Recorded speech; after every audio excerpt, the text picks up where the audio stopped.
शिवाजी महाराज ज्या छत्रपती शिवाजी राजांनी स्वतःचे दारुष्ट रक्त वाहून ज्यांनी दिल्लीच्या तख्ता तख्तापर्यंत या स्वराज्याची स्थापना केली आहे ना ते छत्रपती शिवाजी महाराज। छत्रपती शिवाजी महाराज नाव तालुक्यापुरतेच नाहीये, जिल्ह्यापुरतेच नाहीये, महाराष्ट्रापुरतेच नव्हे तर या भारताच्या कानाकोपऱ्यापर्यंत मातीच्या कणाकणापर्यंत माझ्या छत्रपती शिवाजी राजांचं नाव आहे। अशा छत्रपती शिवाजी राजांच्या आई वडिलांना माझे जगद्गुरु तुकोबराय धन्यवाद देतात तर का त्यांच्या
आईचं पुण्य लागतं. विधवान पुत्र जन्माला येण्यासाठी बापाचं पुण्य लागतं. उद्धार पुत्र जन्माला येण्यासाठी वंशाचं पुण्य लागतं आणि भाग्यवान पुत्र जन्माला येण्यासाठी स्वतःचं पुण्य लागतं. त्याच्या उलट उन्मत्त मात्र दोषेन पित्र दोषेन मूर्खता कार्पांश दोषेन कर्म दोषेन दारिद्र्यता. उन्मत्त पुत्र जन्माला येत असतो ना ताईच्या बापाने. मूर्ख पुत्र जन्माला असताना तो बापाच्या बापाने. कंजूस पुत्र जन्माला असताना तो वंशाच्या बापाने. आणि दारिद्र्य पुत्र जन्माला असताना स्वतःच्या बापाने. मग नाही महाराज, ज्यार्थी शीलवान आणि विद्वान पुत्र जन्माला असतात ना, त्यार्थी त्यांच्या आवडी पुण्य नसतात. ज्यार्थी त्यांच्या आवडी पुण्य नसल्या कारणाने माझे जगद्गुरु तुकोबाराय त्यांच्या आवडीला देतात. तऱ्हेचा बंगाचं व्रत चरण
कलिकामध्ये आई वडिलांना मानत कोण?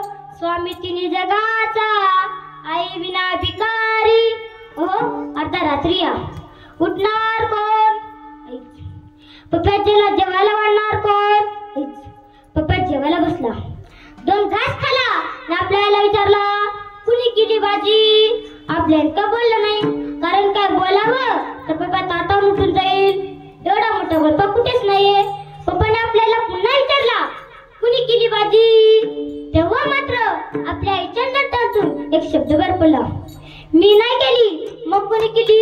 तुझ्या बायकोने केली. आता तो का म्हणतो का माझ्या बायकोने केली होय? अगं मग चालायचंच, ती नवीन हाय, मसाल्याचा अंदाज नसेल असं वाटत असतं. वा वा वा वा, आपलीच गाडी आणि आपलीच माडी आणि आपल्याच बायकोची गोल गोल साडी, हातात पिढी, वरतय काडी आणि त्याची बायको मात्र जाडी जाडी, नाही मात्र हातपुडी. तर का आई रे बेईमान दुनिया, आई रे बेईमान दुनिया,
कन्या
कन्या सासुऱ्याशी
जे सात्विक तर सात्विक कुणाला म्हणा सांगतो त्या अगोदर भजन करायचं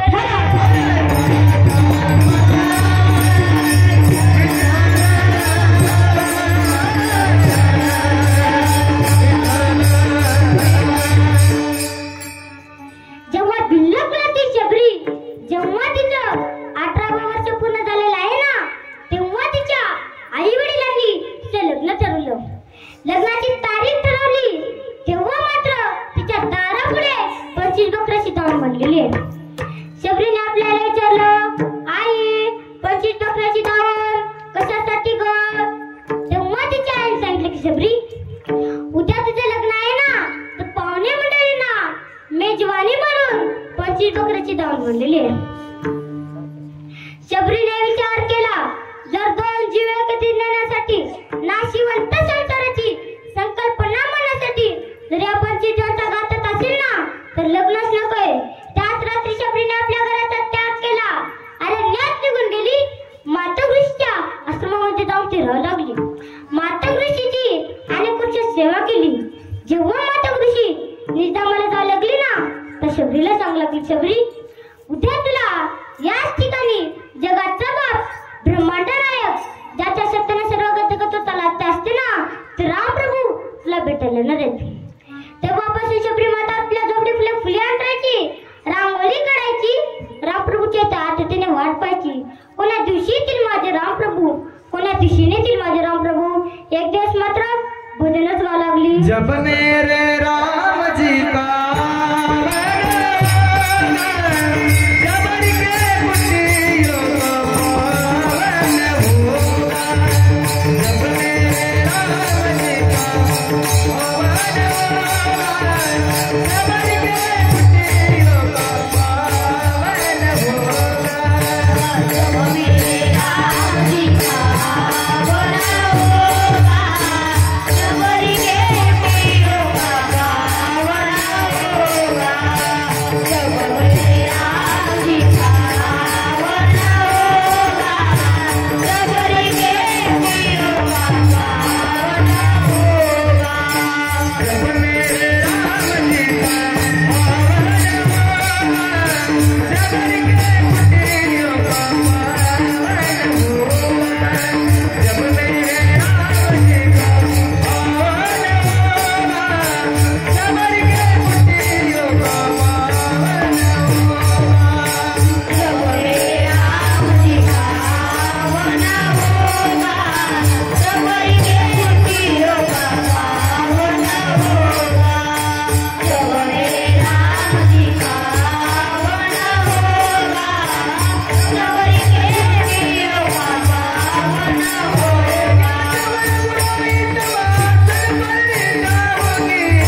मीठे मीठे चेहरे पर हाथों से गिराऊंगी, आएंगे जब बात कर जाऊंगी, मीठे मीठे पुराने हाथों से गिराऊंगी। आएंगे जब मिटाऊंगी, मीठे मीठे चेहरे पर हाथों से गिराऊंगी, आएंगे जब बात कर जाऊंगी, मीठे मीठे पुराने हाथों से गिराऊंगी।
जब मेरे राम जी का वन होगा, शबरी के कुटियों का पावन होगा। शबरी माता अशी चांगली नाहीये, ती राम प्रभूला चांगली. राम प्रभू तुम्ही श्री कृष्णाच्या रूपाच्या परशुरामाच्या रूपाच्या या, पण मला दर्शन द्या. कभी राम बनते कभी श्याम बनते आना प्रभु जी चले आना, कभी राम बनते कभी श्याम बनते चले आना प्रभु जी चले आना।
मुझी चले आना.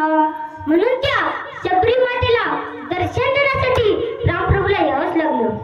मग त्या शबरी मातेला म्हणासाठी आणखी कोण असेल सात्विक तर माली परवा मी दीपावलीच्या सुट्टीमध्ये मला गावी गेला असताना माझा बहिणीचा मुलगा माझ्या जवळच होता. मी दर्शनाला लागलो. तो मला विचार लागला, मामा मी पण येऊ का, मामा मी पण येऊ का. मी म्हणालो चल आपण दोघे दर्शनाला जाऊ.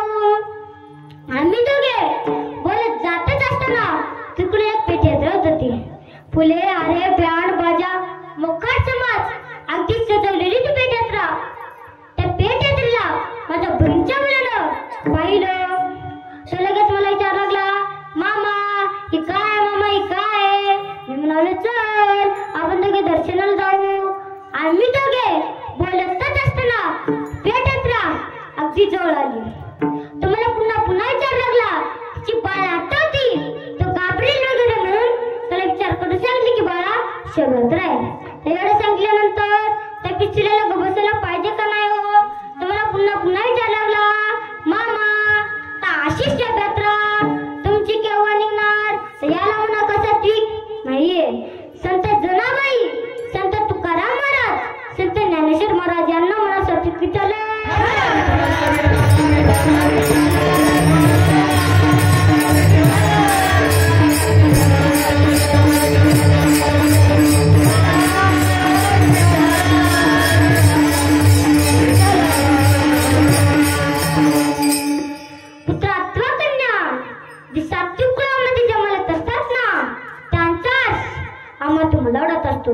त्यांचाच देवाला चढत असतो.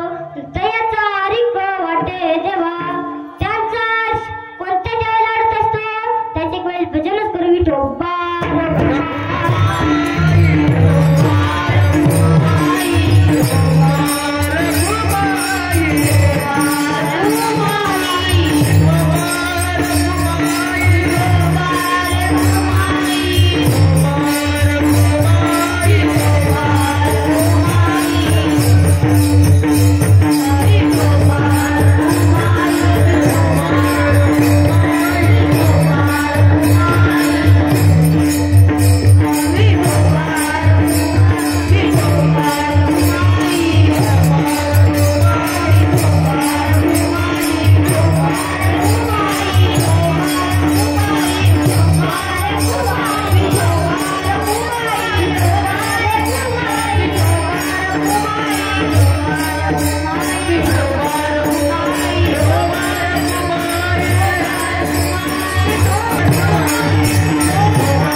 तिकडून आली पोलीसची गाडी, तिकडून आली पोलीसची गाडी, भावाला लावली आतडी. तिकडून आली पोलीसची गाडी, भावाला लावली आतडी, भावाला लावली आतडी. भावाला लावली पोलीसची गाडी, भावाला लावली आतडी, भावाला लावली पोलीसची गाडी. काय बघता नेमकी तुमच्या भावाला विठ्ठल.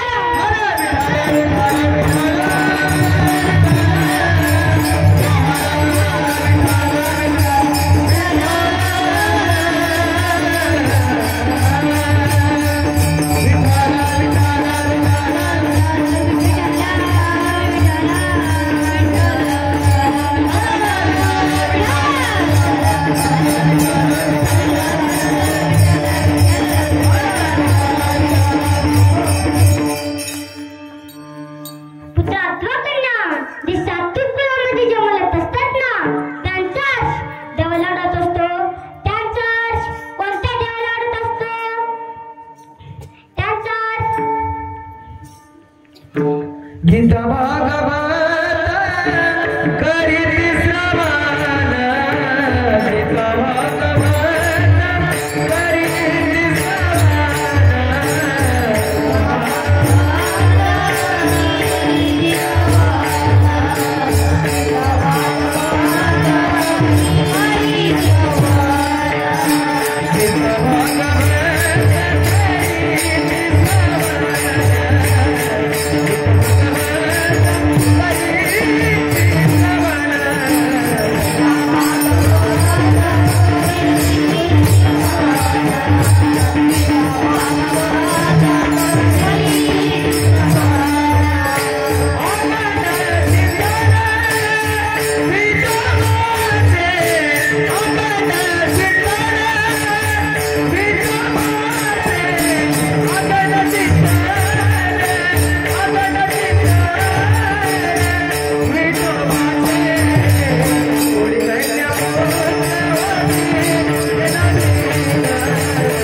गीता भागवत करीती श्रवण, अखंड चिंतन विठोबाचे.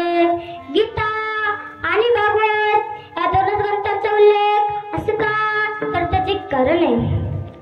18 पुराण, 18 उपपुराण, 6 शास्त्र, 4 वेद एवढ्या ग्रंथांची प्रॉपर्टी असताना किंवा दोनच ग्रंथांचा उल्लेख करता असं का, तर त्याचे कारण आहे.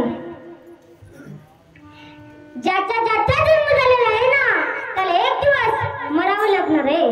ज्याला मरावं लागणार आहे ना, त्याला मरेपर्यंत जगावं लागणार आहे.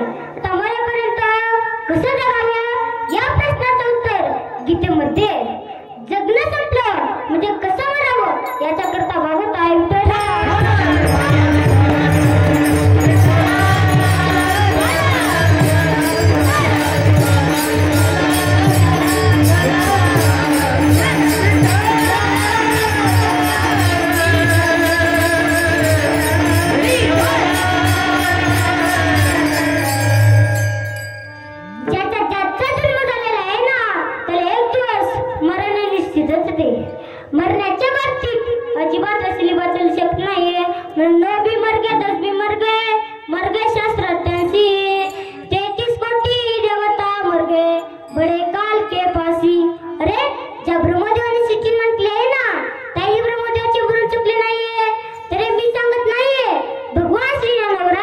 ज्ञानेश्वरीमध्ये सांगतात, तैसे तर विजमान पायप्पा जो सृष्टी विधानचा साठप्पा तोही पुनर्वृत्तीची महापसिंग झाला.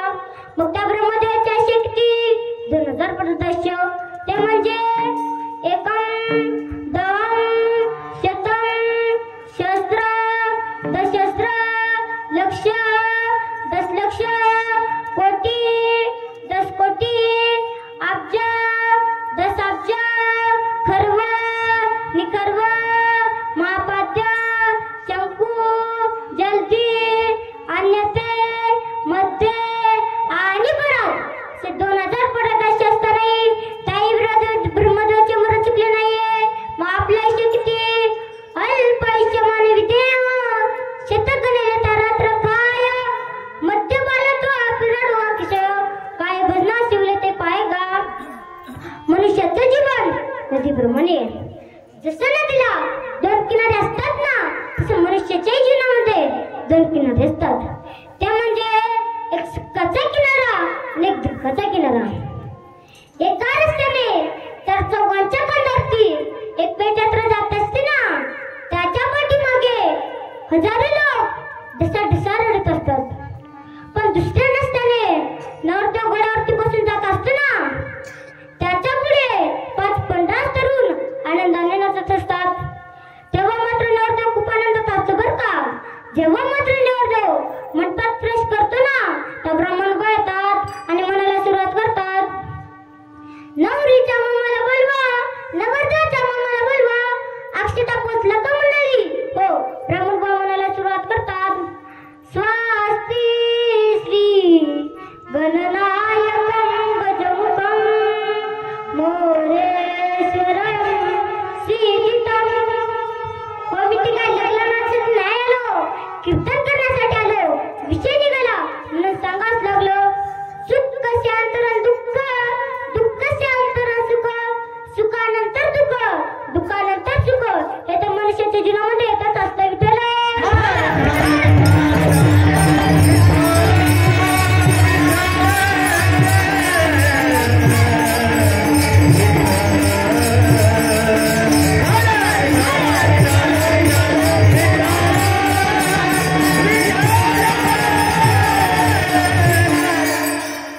मनुष्याच्या जीवनामध्ये जशा प्रकारे प्रसंग येत असतात ना ते सांगता येत नाहीये. मनुष्य मी अशी सादर व्हावे देव ठेविला तशाची राहावे. कोण्या दिवशी अमेठी चालून कोण्या दिवशी घेऊन जातील प्राण कोण्या दिवशी मृत्यूने जाऊन एकटेच राहावे सम्यासी सादर व्हावे. मनुष्याच्या जीवनामध्ये जशा प्रकारे प्रसंग येत असतात ना सांगता येत नाहीये. मग जे गीता आणि भागवत अथर्व ग्रंथांचं श्रवण करून चालत नाहीये. मग अखंड चिंतन विठोबाचे. मला काही साधक मंडळीने प्रश्न केला की अखंड नाम चिंतन विठोबाचे केल्यामुळे त्यात आमचा फायदा काय. त्यासाठी मला एक दृष्टांत सांगतो म्हणजे तुमच्या लक्षात येईल. एका गावामध्ये श्रीमंत घर गडगंत संपत्ती गावाबाहेर घर. त्या घरामध्ये चोरी करण्यासाठी 4 चोर शिरलेले आहेत. त्या 4 चोरांना त्या मावशीने पाहिलं तर लगेच मावशी विचार करू लागली, अर्धा करावा चोर मारून पळून जातील, अर्धा नाही करावा चोर चोरी करून जातील. ती मावशी खूप हुशार होती बरं का. ती मावशी आपल्या पतीशी संवाद साधू लागली, काय आपल्या लग्न होऊन किती वर्ष झालं. तो म्हणाला 20 वर्ष. काय आपलं जर लग्न होऊन 20 वर्ष झालं असेल ना तर आपल्याला एखादा मुलगा नाहीये. आपल्याला जर या भगवान कृपेने एखादा मुलगा झाला ना त्याचं नाव काय ठेवायचं. तो म्हणाला हैदर. का हो आपल्या जर हैदर कुठे बाहेर खेळायला गेला ना त्याला कशी हाक मारायची दाखवू का तुम्हाला. तो म्हणाला दाखव. ती दारावरती गेली हाक मार लागली, हैदर अरे हैदर इधर आजा बेटा इधर जाओ. पण योग असा त्या घराच्या शेजारी होती पोलीस चौकी. त्या पोलिसाचं नाव होतं हैदर. तो हैदराचा पोलीस धावतच आला आणि विचार लागला, काय रात्रीचे 2 वाजलेले तुम्ही मला ते कशासाठी बोलवलं. माझी हात जोडी सांगितलं की साहेब माझ्या घरामध्ये चोरी करण्यासाठी 4 चोर शिरलेले. त्या चार चोर शिरलेले त्या हैदराबादच्या पोलिसांनी एकच शिट्टी वाजवली, 10 पोलिस धावत चालले. त्या चारी चोरांना आपल्या ताब्यात घेतले. का हो, त्या मावशीने हैदराबाद ताब्यात घेतल्यामुळे ते चोरांच्या ताब्यातली शिट्टी शिकली का नाहीये? म्हणूनच म्हणायचं अखंड चिंता न विठोबाचे. जे गीता आणि भागवत या दोन ग्रंथांचं श्रवण केलं जात नाहीये, मग अखंड चिंता न विठोबाचे. जे गीता आणि भागवत या दोन ग्रंथांचं श्रवण करत असतात ना आणि अखंड नाम त्या विठोबाचे करत असतात ना, त्यांची सेवा मला घडावी हे जगद्गुरु तुकोबराय अभंगाच्या शेवटच्या चरणात सांगतात. तुका माने माझ घडो त्यांची सेवा, तुका माने माझ घडो त्यांची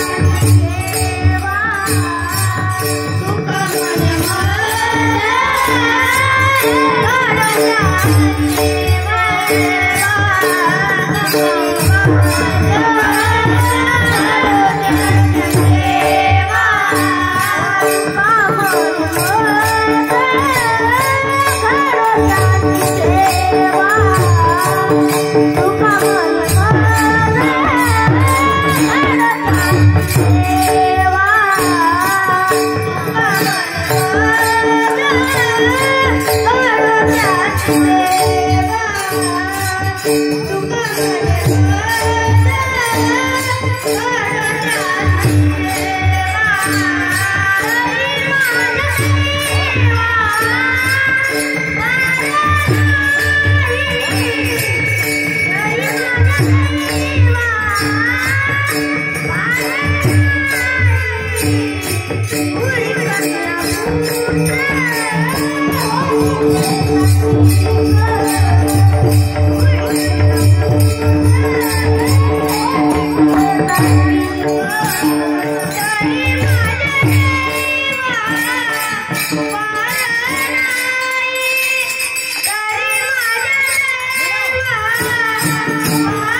चालून नाही